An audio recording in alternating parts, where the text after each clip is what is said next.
वक्रतुंड महाकाय सूर्यकोटि समप्रभा निर्विघ्नं कुरु मे देव सर्वकार्येषु सर्वदा।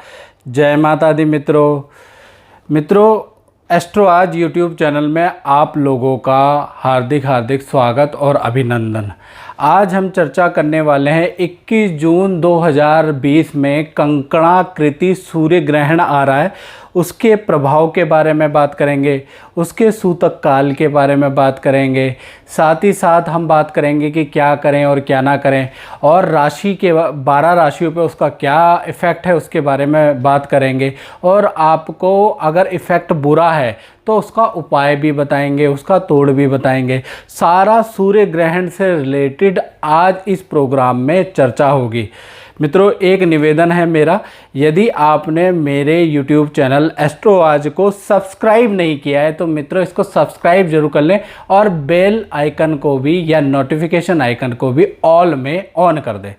तो मित्रों 21 जून 2020 में कंकणाकृति सूर्य ग्रहण है। सबसे पहले हम जानते हैं कि सूर्य ग्रहण कितने प्रकार के होते हैं। देखिए सूर्य ग्रहण प्राय शास्त्रों के अनुसार 3 प्रकार के वर्णन किए गए हैं।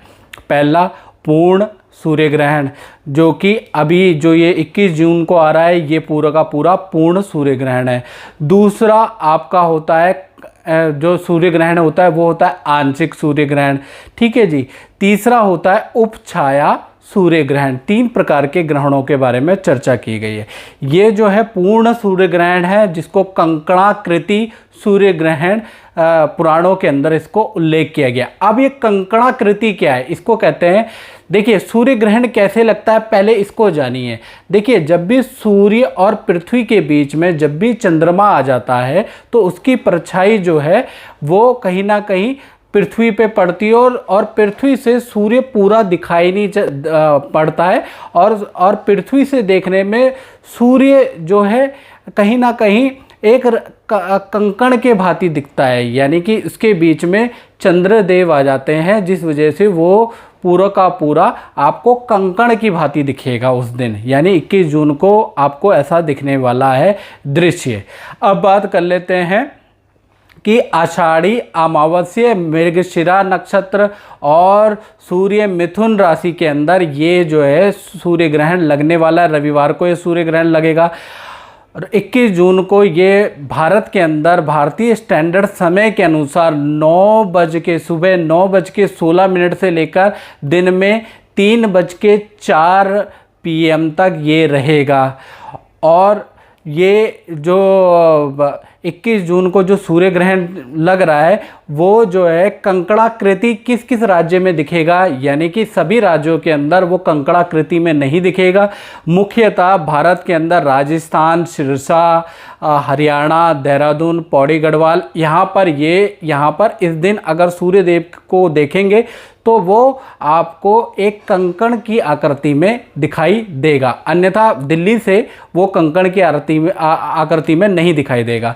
इसी प्रकार से अगर देखा जाए तो ये जो सूर्य ग्रहण है ये पूरी एशियन कंट्री के अंदर लगने जा रहा है, जिसके अंदर यमन हो गया, कतार हो गया, ओमान हो गया, पाकिस्तान हो गया, नेपाल, भूटान, चीन, ताइवान, ऑस्ट्रेलिया, अफ्रीका के अंदर ये ग्रहण लगेगा। अब ये कितने बजे लगेगा, अगर वो उस कंट्री में कोई ये चैनल देख रहा है तो ये भारतीय स्टैंडर्ड समय के अनुसार 9:16 से लेकर और 3:04 तक रहेगा। इसके अनुसार आप अपने जहाँ पर आप रहते हैं, चाहे आप नेपाल में रहते हैं, अफ्रीका में रहते हैं, ऑस्ट्रेलिया में रहते हैं, आप अपने समय अनुसार इसको कन्वर्ट कर लीजिएगा। अब बात कर लेते हैं और बहुत इंपॉर्टेंट बात कर लेते हैं कि इसका सूतक काल कितने बजे लगने वाला है। तो इसका सूतक काल जो है अगले दिन से शुरू हो जाएगा, यानी 20 जून 2020 में शनिवार की रात को 11:16 से सूतक काल शुरू होगा। और सूतक काल के अंदर खाना बनाना निषेध होता है या कोई शुभ काम करना निषेध माना जाता है। लेकिन अगर कोई बालक है, कोई रोगी है, कोई वृद्ध अवस्था में व्यक्ति है, वो अपनी दवाई ले सकता है, वो अपना भोजन ले सकता है, वो अपना आहार ले सकता है। उनके लिए पुराणों के अंदर छूट भी दी गई है, ये याद रखिएगा। और देखा जाए तो ग्रहण काल के अंदर अगर देखा जाए तो अन्न, वस्त्र और धन का दान देना बड़ा शुभ कहा जाता है मित्रों। और ख़ासकर ग्रहण काल के अंदर गर्भवती जो स्त्रियां हैं वो अगर दुर्गा की पूजा करती है, पहला तो जब भी ये ग्रहण लगेगा यानी 21 जून को सुबह 9:16 से लेकर दिन के 3:04 तक ये पूरा ग्रहण लगने वाला है। इसके अनुसार इसमें गर्भवती स्त्रियों को खासकर सोना नहीं है, याद रखिएगा, सोने की बिल्कुल मनाही है। उस समय पे आप क्या करेंगे, गर्भवती स्त्रियां ओम दुम दुर्गाय नमः या दुर्गा की चालीसा का पाठ करेंगे। ऐसा करने से ओजस्वी, प्रतापी और निरोगी संतान उत्पन्न होती है और सभी प्रकार के दोषों का क्षय होता है, याद रखिएगा। बहुत बार आप लोगों के ये भी प्रश्न होते हैं मित्रों कि हम ग्रहण में कुछ भी कर नहीं सकते गुरुजी, तो ऐसे में क्या करें? या आप ग्रहण काल में हो सकता है आप किसी काम में बिजी हो, तो आप या आपकी जो 12 राशियां हैं, जैसा कि अभी मैं 12 राशियों के बारे में बताने वाला हूं, हो सकता है कि आपकी राशि पे ग्रहण का प्रभाव बहुत अच्छा ना पड़े, तो इसका तोड़ क्या है? तो मैं बताना चाहूँगा, जो ग्रहण का जो मोक्ष काल होता है ना, वराह मिहिर ऋषि ने लिखा है कि जो ग्रहण का मोक्ष काल होता है उसमें अगर जप, तप या दान या धन का दान दिया जाए तो ग्रहण का जो भी अशुभ प्रभाव होता है वो पूरी तरह से ख़त्म हो जाता है। तो इसका जो मोक्ष काल है, इसको नोट आप जरूर कर लें, वो होगा दिन के 2:02 से लेकर और दिन में ही 3:04 यानी 1 घंटे के लगभग ये मोक्ष काल है। अगर आपकी राशि पे ये ग्रहण का प्रभाव अच्छा नहीं पड़ रहा है, जैसा कि मैं राशि के बारे में भी बताऊंगा, तो आप 2 बजे से लेकर 3 बजे तक या तो धन का दान दे लें या ओम घृणी सूर्याय नमः का जाप आप 1 माला कर सकते हैं घर के अंदर, या फिर आप अन्न का दान दें। तो इस प्रकार का दान मोक्ष काल में करने से ग्रहण का अशुभ प्रभाव नहीं पड़ता है, याद रखिएगा। तो मोक्ष काल बहुत इंपॉर्टेंट है। अब बात कर लेते हैं कि ग्रहण का सामान्यतः फल क्या है। जैसा कि आप जान रहे हैं कि आषाढ़ मास में दक्षिणायन रविवासरीय मृगशिरा नक्षत्र के अंदर ये ग्रहण पड़ेगा। तो सूर्य ग्रहण जब ये पड़ेगा तो पानी की कमी, अकाल की स्थिति उत्पन्न होगी, ये याद रखिएगा। पहला इसका ये। दूसरा, इसका प्रभाव अफगानिस्तान और कश्मीर में जनधन में विद्रोह होगा या जनधन की हानि होगी या इस तरह का कोई अटैक होगा, वो सुनने में हमें आएगा। तीसरा, भारत में जो मालवाहक वाहन होते हैं या मालवाहक सुविधाएं होती है, जैसे ट्रक या टैक्सी के दाम बढ़ जाएंगे। इस ग्रहण के कारण मालवाहक यानी कि माल को इधर से उधर ढोने वाले, जैसे ट्रक होते हैं, ट्रॉली होता है, ट्रैक्टर होता है, प्लस ओला, उबर, जो भी एक सर्विसेज हैं, इनके प्राइजेस बढ़ने वाले हैं। साथ ही साथ देखा जाए तो जो इसका चौथा प्रभाव है, आसाम और केरल और बंगाल के अंदर पशुधन की हानि के बड़े आपको मामले इन 40 दिनों के अंदर मिलेंगे। जो ये मैंने 4 पॉइंट बताएं, ग्रहण के काल के बाद 40 दिन तक ऐसा प्रभाव पड़ता है, जो कि मैंने बताया, आप देख सकते हैं। तो ये था ग्रहण का सामान्य फल। अब बात करते हैं राशियों के बारे में। आर्यभट्ट पंचांग के अनुसार सूर्य ग्रहण पे 12 राशियों का क्या प्रभाव पड़ेगा, इसके बारे में चर्चा कर लेते हैं। सबसे पहले मेष राशि, और राशियों का जो प्रभाव है वो आपको 30 दिन के अंदर नज़र आएगा। पहले दिन से 30 दिन के अंदर आपको प्रभाव नज़र आएगा। और किसी भी राशि में अशुभ प्रभाव हो तो मित्रों, आप मोक्ष काल के अंदर सूर्य का मंत्र का जाप, ओम घृणी सूर्याय नमः, या दान आप कर सकते हैं, जैसा कि मैंने बताया है। आप वीडियो को रिवाइंड करके देख लीजिएगा। मेष राशि का देखा जाए तो चिंता बढ़ सकती है, कोई ना कोई टेंशन लेके आ रहा है।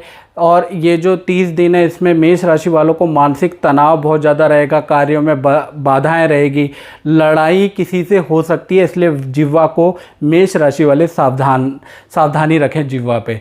वृषभ राशि की बात करें तो वृषभ राशि का रुका हुआ धन उनको मिलने वाला है। परिवार में कोई मांगलिक कार्य होगा और यात्रा के योग बन रहे हैं। मिथुन राशि की बात करें तो इनका जो है वियोग का योग बन रहा है, यानी कि परिवार से किसी सदस्य से वियोग होगा या प्रेमी प्रेमिकाओं के बीच में लड़ाई होगी या पति पत्नी के बीच में कुछ लड़ाई हो सकती है और पत्नी आपकी मायके रूठ कर जा सकती है, ऐसे योग बन रहे हैं। नौकरी में भी कहीं ना कहीं नौकरी में भी टेंशन रहेगी। साथ ही साथ कर्क राशि की बात करें तो कर्क राशि को स्वास्थ्य पे ध्यान देना इन 30 दिनों के अंदर, क्योंकि स्वास्थ्य में पेट संबंधी प्रॉब्लम, एलर्जी की प्रॉब्लम, बीपी की प्रॉब्लम रहेगी। ऑपरेशन के योग भी बन रहे हैं। और गाड़ी जो है कर्क राशि वाले सावधानी से चलाएं, क्योंकि गाड़ी से एक्सीडेंट के भी योग बन रहे हैं। और कर्क राशि वाले कोशिश करें कि इन 30 दिनों के अंदर पर्वतों की यात्राएं ज़्यादा ना करें, क्योंकि एक्सीडेंट के आपके योग बन रहे हैं। साथ ही साथ सिंह राशि की अगर हम बात करें तो सिंह राशि का कहीं ना कहीं इसमें अपयश यानी कि बदनामी के योग बन रहे हैं। वाद विवाद बढ़ेगा, कहीं ना कहीं तनातनी बढ़ेगी, कहीं ना कहीं आपके ऊपर राजनीति होगी, बैकबाइटिंग होगी। ऐसा माहौल आपकी राजनीति के अंदर भी होगा, ऐसा माहौल आपके नौकरी के अंदर भी होगा।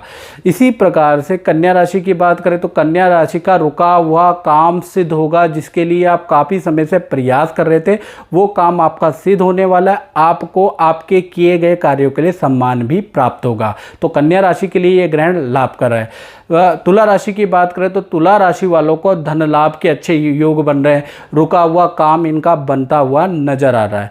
बात करें वृश्चिक राशि की तो वृश्चिक राशि को धन हानि के योग बन रहे हैं। कोई नया काम अगर आप इन 30 दिनों के अंदर वृश्चिक राशि वाले करने वाले हैं तो बिल्कुल रुक जाएं, धन हानि के योग बन रहे हैं। नौकरी में भी कष्ट है या नौकरी जा सकती है आपकी, ऐसा योग बन रहा है। धनु राशि की बात करें तो धनु राशि के में इस सूर्य ग्रहण के बाद 30 दिन तक विश्वासघात का योग बन रहा है, यानी कोई व्यक्ति आपके साथ में विश्वासघात कर सकता है।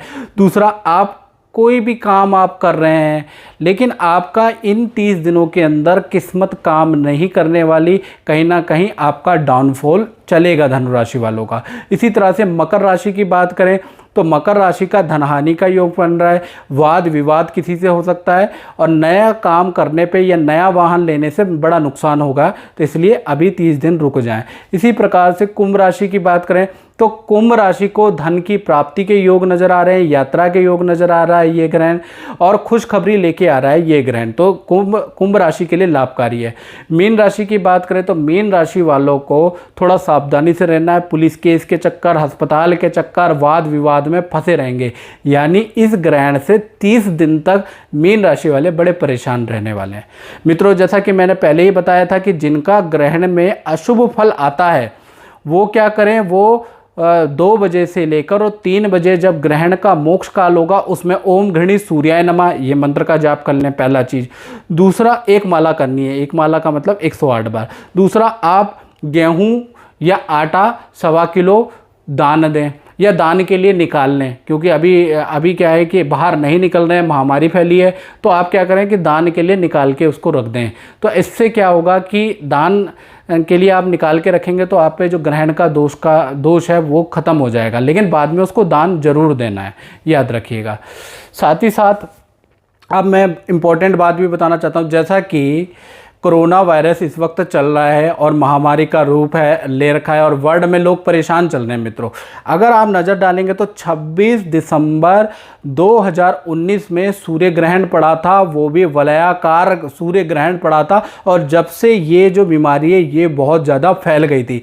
अब क्या है, 21 जून 2020 के अंदर भी सूर्य ग्रहण पड़ रहा है, वो भी वलयाकार, जिसे कंकणाकृति सूर्य ग्रहण बन रहे हैं कहते हैं। तो इससे इस 21 जून के बाद से लेकर और कहीं ना कहीं नवंबर तक इसमें शांति आएगी, कहीं ना कहीं इसकी औषधि भी हमें ज़रूर मिलेगी, ऐसी मैं आशा करता हूँ।